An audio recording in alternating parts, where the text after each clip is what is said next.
今日は2025年5月13日、春になって少し経って新緑がとても綺麗な季節です。今回は愛車の R1100S に乗って奈良と三重県の境目にある大台ヶ原まで行こうと思います。大台ヶ原ビジターセンターの駐車場から日の出ヶ岳周辺の山歩きの動画をお届けします。それではここから現地音声にバトンタッチしてお送りしようと思います。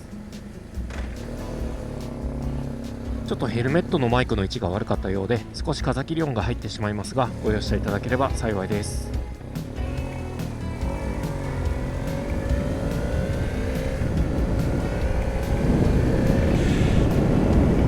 ご視聴の皆様おはようございます。エリック元ツーリングビデオダイアリーのエリックです。今日はですね奈良県の方に向かってまして、大台ヶ原っていう山の方に向かって、ちょっとハイキングしようかなと。全然ね運動できてないんで軽く山歩きしようかなと思ってます。夜中にね思いつきで出てきたんで結構準備に時間かかっちゃって通勤ラッシュをね避けたかったんですけど、結局6時半吉野の町らへんに行ったらちょっと混んでるかもしれんなってくらいの時間ですね。今まではのんびり走っていこうと思います。いやー爽やかだわ。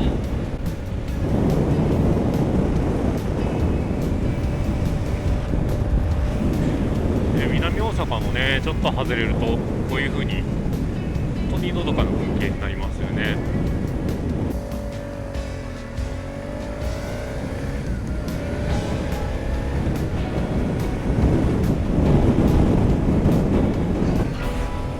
移動しながら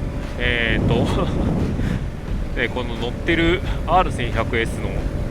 インプレッションじゃないけど簡単に説明しようかなと思います。排気量は名前通り 1100cc ですね。水平対向2気筒ボクサーツインです。 BMW のねお家芸ですよね。でこのバイクは1100S なんで一応スポーツタイプっていう風になってます。ただスポーツなんですけどツーリングもね全然できます。本当にバランスのいいバイクだと思います。車体が大きい割に重心がねやっぱり低いんですよボクサーエンジンって。なんで割と峠道も得意ですね。ひらひら曲がって楽しいです。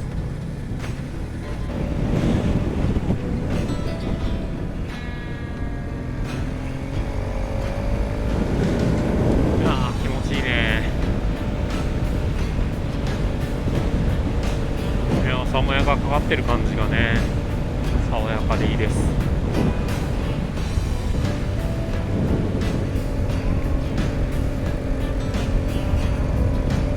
車両紹介の続きをしようと思うんですけど、このバイクの特徴はやっぱ何といってもフロントのテレレバーですね。フロントにもスイングアームがあるんですけど、その通常の、スライドするフォークだけじゃなくてこうスイングアームがついてることによってブレーキかけた時に沈まないんですよ。ちょっとやってみますね。よっ、沈まない。全然フロントが沈まないんですね。だからノースダイブしないから最初はちょっと気持ち悪いんですけど慣れるとね逆に他のバイク乗った時にグニョンってフロントが沈むんでちょっと怖いお、ずってくれてるんで貸してもらおう。で車両の紹介に戻ります。でフロントが、パラレバーというスイングアームで支持しているフォークアウターがねすごい上まであるんですよ。フォークインナーが見えてるのがもう15センチとかそれぐらいしか見えてなくて、で、それがなぜかっていうとアウターをスイングアームで支えてるんでステムがトップブリッジだけなんですよ。下がないんです面白い構造をしてますね。でリアはパラレバーになってて片持ちのスイングアームで、かつシャフトドライブでリンク機構を使って、車体と、このホイール支持部がね常に平行になるようになってます。それがやっぱ最大の特徴ですよね。であとはね、片持ちスイングアームになってるのと、あとはセンターアップマフラーになってるんですよね。だからセンタースタンド立ててボルト5本抜けばリアホイールパコンって外れるんです。でかつシート下にパンク修理キットが乗ってます。なのでだから出先で普通のパンクならね、ちょいちょいって直しちゃう、そういうとこにやっぱりなんだろう、旅を続けるための工夫がすごいされてるよねっていう。もちろんセンターアップマフラーとかかっこいいんだけど、それだけじゃないなーっていうのが乗って初めて気づいたところですね。でもね、このバイク、97年式なので、もう大方30年前のバイクなんですよね。見た目はね結構新しく見えるんですけど、そんな古いんですよ。でそんな R1100S なんですけど、古いだけあってやっぱり未成熟な部分もあるんですよね。バッテリーがねガソリンタンクの下についてたりとかバッテリー交換タンク外さないとできないんですけど、タンク外そうと思ったらまずこのカウル全部というかフロント周り全部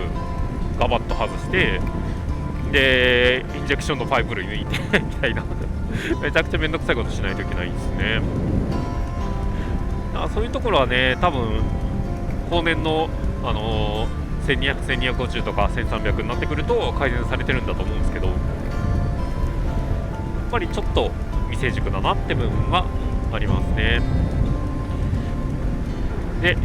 30年前のバイクなんでね、コントロール周りは本当にシンプルですね。メーターも丸めだし、アナログメーターだし、デジタルって言ったら時計しかないし。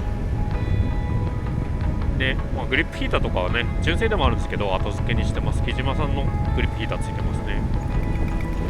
で、あとはフォグランプをハイビーム連動で、つくようにしてます。こ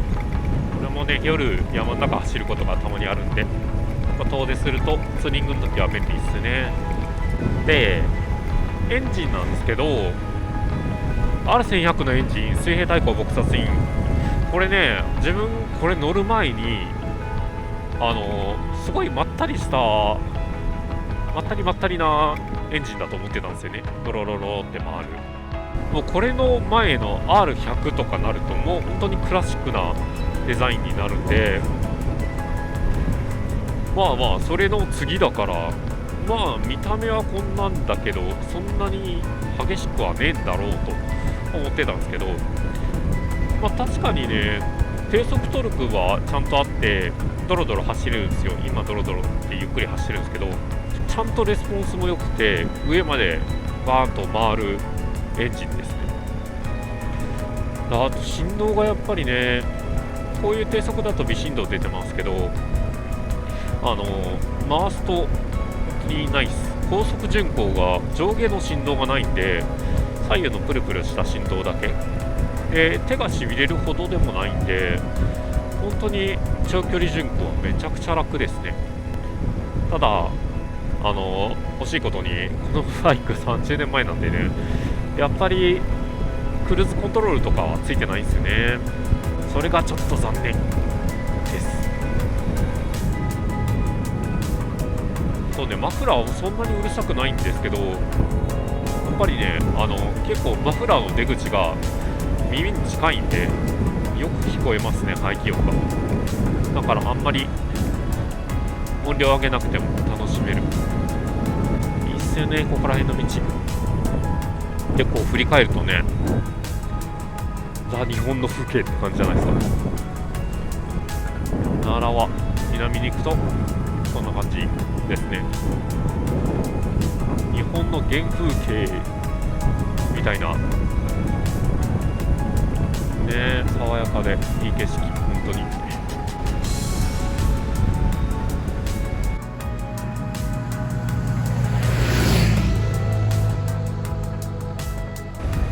山の中を走る裏道を通って五瀬から吉野まで抜けようと思います。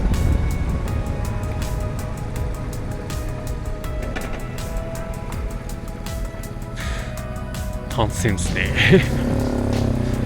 いや、いいね。のどかだ。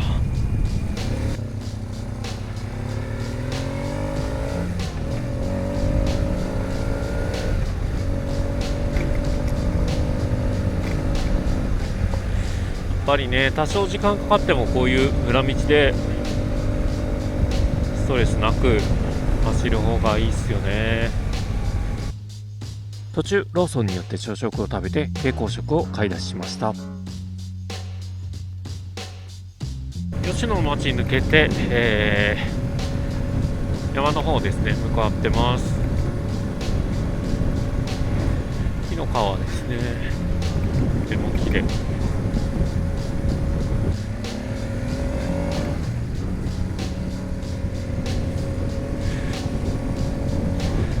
吉野の方行くとね、もうコンビニとかないんで、今のローソンが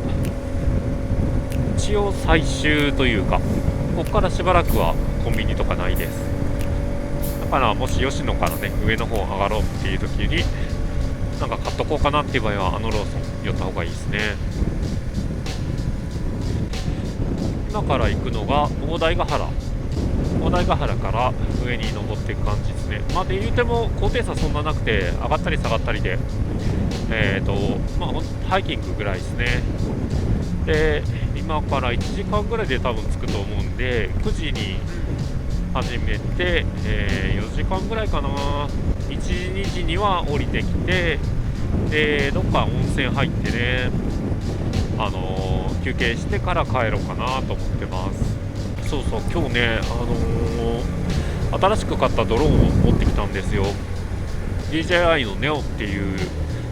自律飛行がメインの機能みたいな、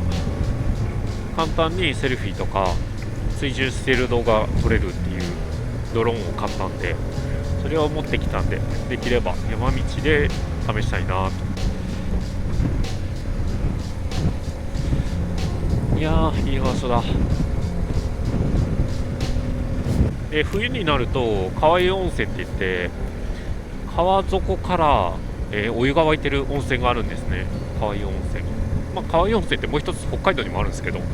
和歌山の川湯温泉があるんです。その川湯温泉に、冬季になると川をせき止めて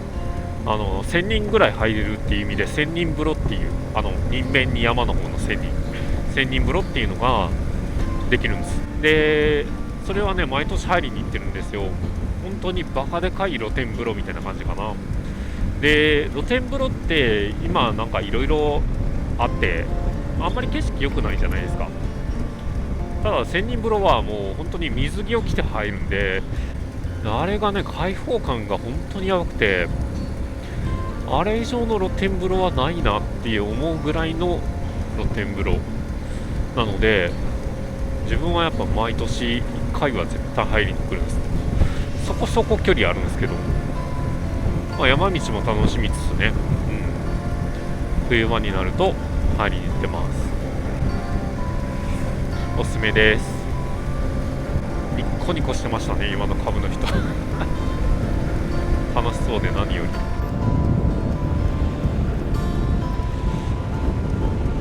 いい天気。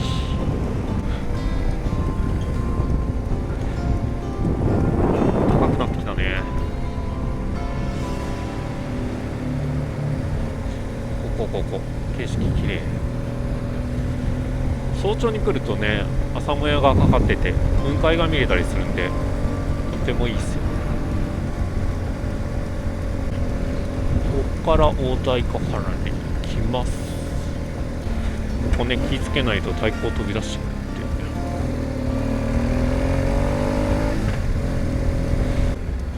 って。大台ヶ原まで登る道の前半は暗く細い道が続きます。落ち葉や水たまりも多いのでスリップしないように気をつけてくださいね。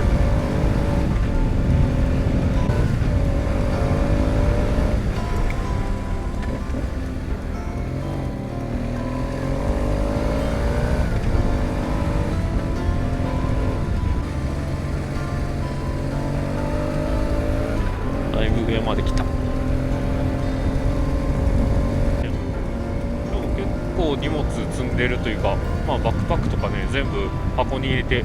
積んでるんですけど、それでもこれぐらいは走れるスポーツできてツーリングもできる、最高じゃないですか。自分がこのバイクね選んだのはもう完全に見た目なんですよな。見た目とあと僕撮影への興味かな。顔がねすげえ左右がアシンメトリーでなんかねモビルスーツっぽくてかっこいいんですよ。ジオン軍の方しかもそうでこの見た目とあとはボクサーツインってどんなエンジンなんだろうっていうのが気になってて、まあ一回乗ってみたいなと思ってたんですよね。で、まあ、ある日メルカリを見てたらちょっと手入れたら全然乗れるなこれみたいな、まあこいつが出ててどうしようかなって3時間ぐらい悩んだ末に買っちゃえって買っちゃったで埼玉まで取りに行ってでそのままオイルとかも大丈夫やったんでざっと点検してお花が咲いてる、点検してでそのまま大阪までねノンストップでバーって帰ってきた。それこそ古いバイクが好きなんでもうカウル付きとか乗ったのレプリカとかだからな TZR とか NSR とかあっこら辺のカウル付きは乗ったことあるけどこんな立派なカウルついてるようなバイク乗ったのが初めてなんですよね。ほぼほぼネイキッドとかオフロードとかそんなにプロテクションが強くないやつしか乗ってなかったからこんな楽なんだって感動したのを覚えてるしね。あとこのエンジンのね振動のなさ、微振動プルプルっていう振動があるけど本当モーターみたいでは言い過ぎだけど本当スムーズ、とても30年前のバイクとは思えないです。ちょうど高度が上がってね気温が下がってるのと反比例して多分太陽が上がって気温が温められているのでそれでちょっと釣り合ってる感じがしますね。元から体感温度があんま変わらん。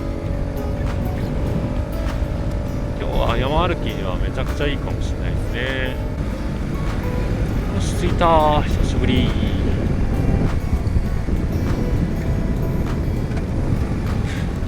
いいよ。バイク乗りはみんなこの看板の前に止めて記念撮影しますよね。いいよ。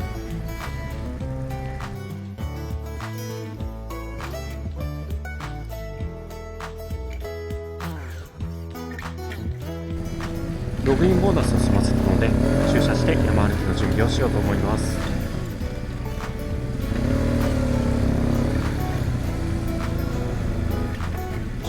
いろいろ荷物広げちゃうので平日で空いてることもあって端っこの軽自動車枠を借りました。その後さらに一番奥へ移動して警備員さんにも大丈夫か確認して OK をもらいました。大台ヶ原は奈良県と三重県の県境にある高原地帯になります。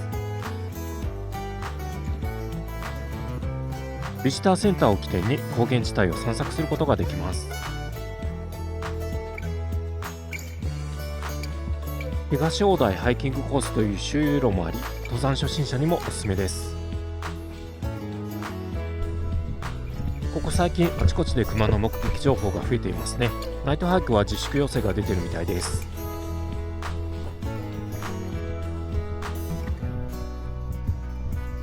それではのんびりとハイキングコースを歩いていきたいと思います。秀ヶ岳の手前まではほぼほぼ平坦路なので散歩気分で歩くことができます。秀ヶ岳と駐車場の往復であれば本格的な装備は必要ないくらいですね。人工的な音は全くせず木の葉の擦れるざわざわという音と小鳥の声だけが聞こえます。DJI ネオのテストをしつつのんびり歩いていきます。思ったより全然簡単に使えそうです。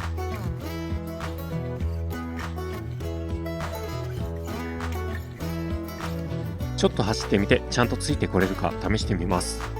ちゃんとついてくるでしょうか。全然大丈夫みたいですね。いろいろな場面に使えそうでワクワクします。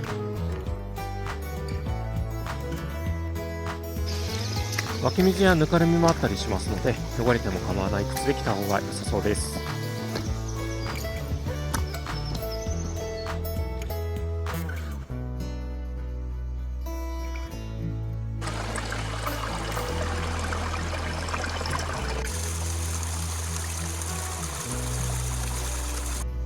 ここから秀ヶ岳山頂まではずっと階段が続いていきます。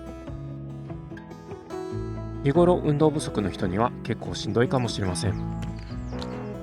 そう言っている自分も結構しんどいです。私もここしばらくはデスクワークばっかりで運動不足を痛感させられました。展望台に到着しました。熊野灘がうっすらと見えていますね。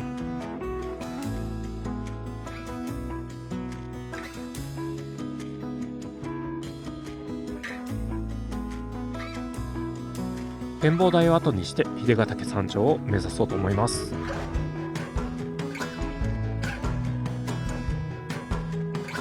秀ヶ岳山頂です。今日は霞んでしまっていますが、条件が良ければ富士山も見えることがあるそうです。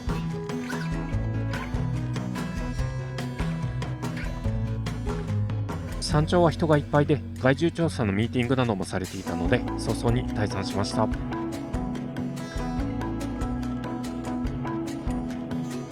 正木峠の木道です。大台ヶ原と聞くとこの景色を思い出す人も多いと思います。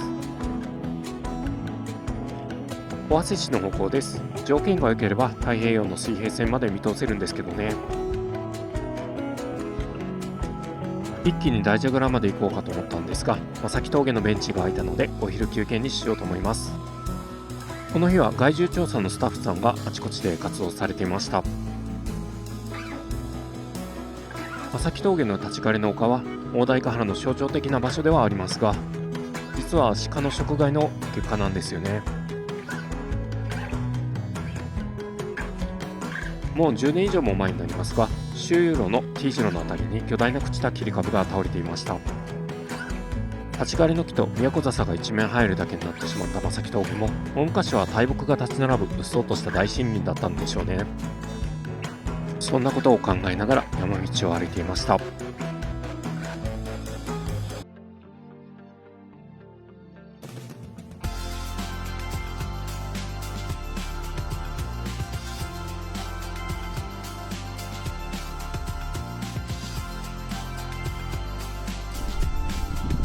東大台の周遊路を一周全部回ろうかなとも思ったんですが、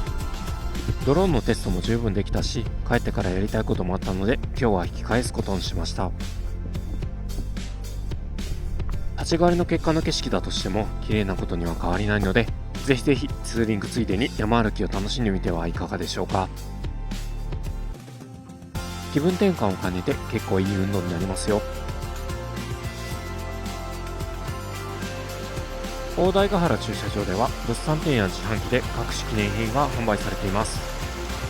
収益が大台ヶ原の環境保護活動費となりますので、ぜひ記念に手に入れていただければと思います。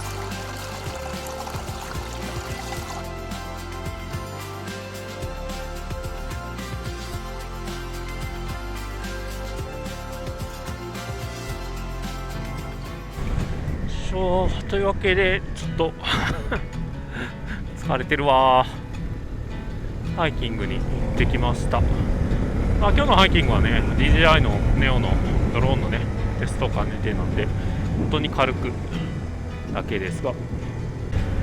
ちょっとねがっつり歩きたくなったんだけど、がっつり歩くとその後このバカでかいやつを乗って帰らないといけないんで、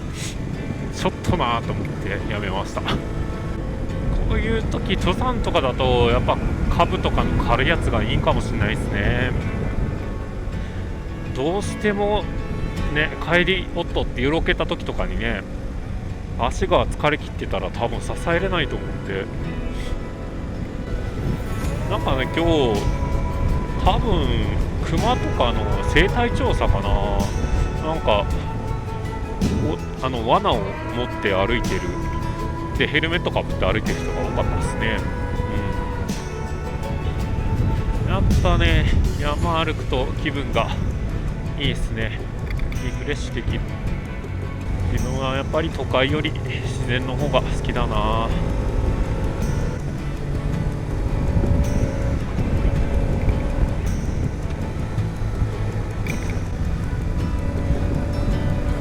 おお、きれいきれい。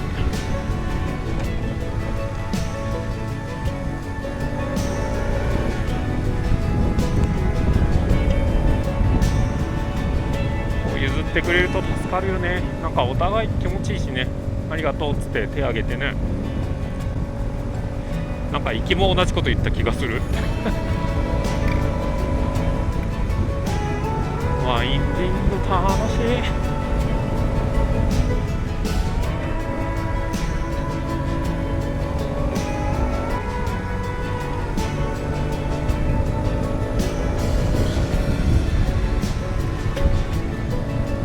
今ね、八重返してくれたん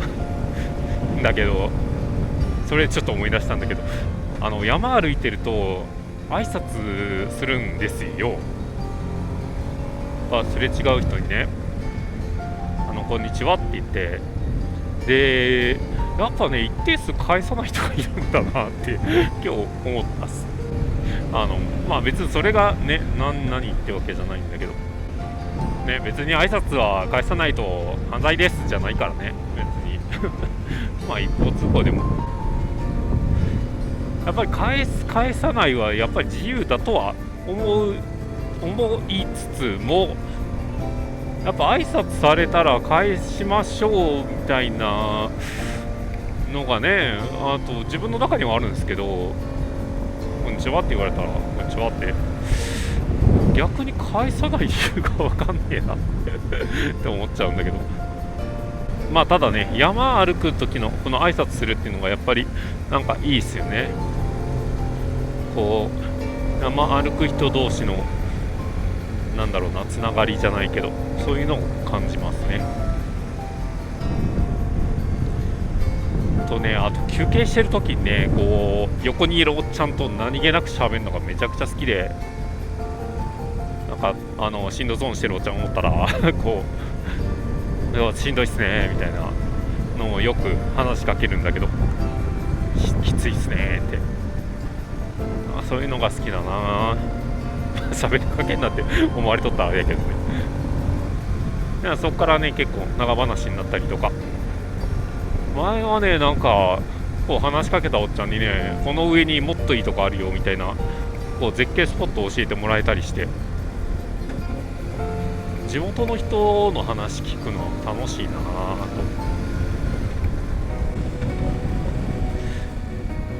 いやー、やっぱいいものはいいんだなってなるね、このバイク乗ってると。 BM って言ったってみたいなね、思うかもしんないけど BM はいいわこのバイクはね、気に入ってるんでずっと乗りたいなって言ってたら手放すんかな、ちょっと分かんないけど、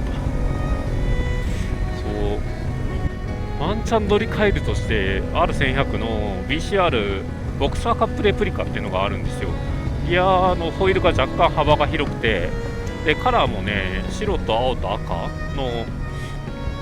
コントラストが入っててめちゃくちゃかっこよくて、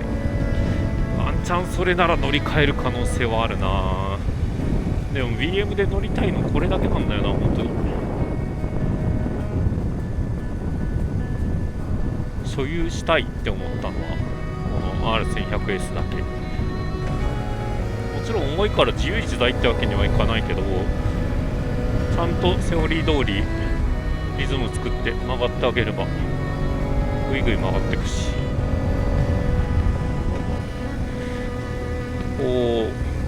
う追いつかれた車って2種類の反応するよね。なんか頑張っちゃう人と、もうさっさと譲ってくれる人みたいな。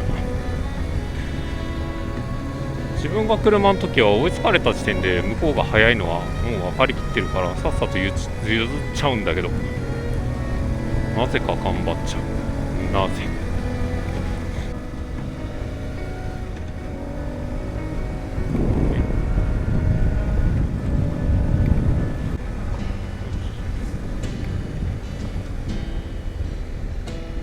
アメリカン野営ね、野営も難しいよね。自分もスポーツカー乗ってるから分かるけど、アメリカンって野営してもらえないもらえないんですよね、マジで。してもらえないから自分からもしないで、アメリカン乗りも野営しないから日本車乗りはアメリカには野営しないっていう、こうなんだろう、ダメなスパイラルが起きてるんですよね、多分ね。だからね、今みたいに多分ね、アメリカンの人って八重返さないんじゃなくて来ると思ってないんですよマジで自分もスポスタ乗ってる時に八重されたら、おお八重してくれたってちょっと感動するもんね八重こそね、どっちでも返さなくても返してもどっちでもいいと思う。まあでもね、挨拶なんでね、できたら返したいよねっていうのが自分のスタンスですけど、まあでもね、森ですれ違う時挨拶返さないはちょっと分かんない対面してて「こんにちは」って言われて「するかい」みたいななるなあともう一個、このバイクの特徴を思い出した。単板クラッチなんですよね。鑑識単板クラッチだから車と全く同じで、クラッチプレートとプレッシャープレートが1枚しかないんですよ。だからこうクラッチのプレートがハウジングにギュッて押さえつけられて、こうクラッチが伝わるみたいな感じなんですけど、単板なんでクラッチのキレが異常にいいんですよね。切った時のクラッチがゼロなんですよ。今ギア入ってるけどクラッチ握ります。こんな感じでオイルの粘性とか湿式多板だと多少クラッチの抵抗を感じるんですけど、ゼロなんですよね。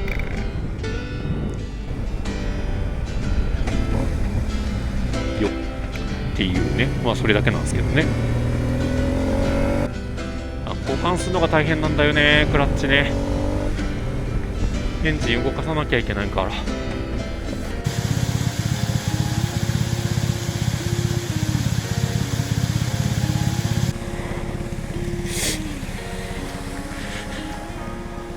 んといいバイクだわ。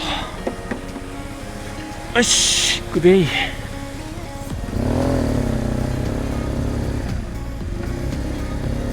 眩しい。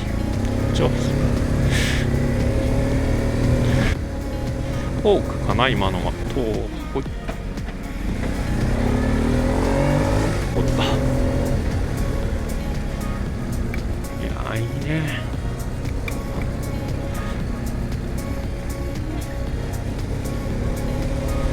そろそろ下に降りてきたかな。よ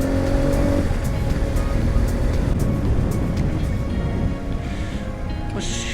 帰りましょう。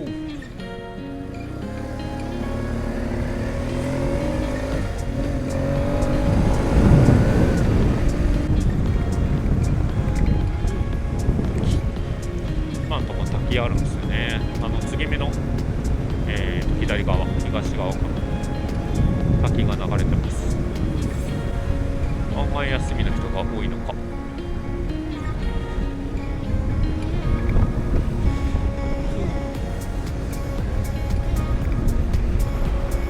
ね、ダム湖沿いの道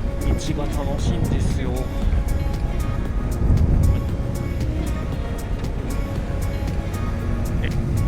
笑顔で走れるぐらいで、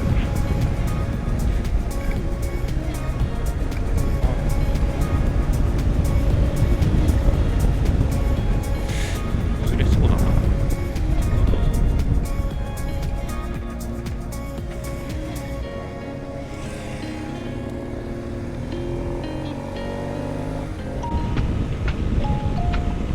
ロスカーモの景色というか空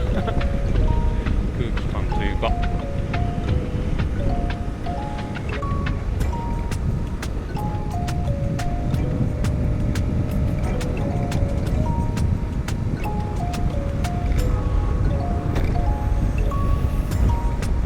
もうちょい暖かくなったらね、滋賀県のサメガイのバイカモが咲くので、サメガイのねバイカモって言って、その水の中で咲く花があるんですよ。藻が花をつけるんですけど、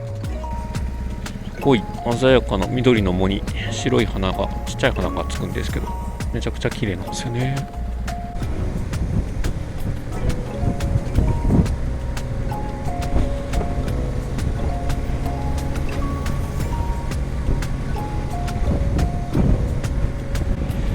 温泉入ろうと思ったんですけど、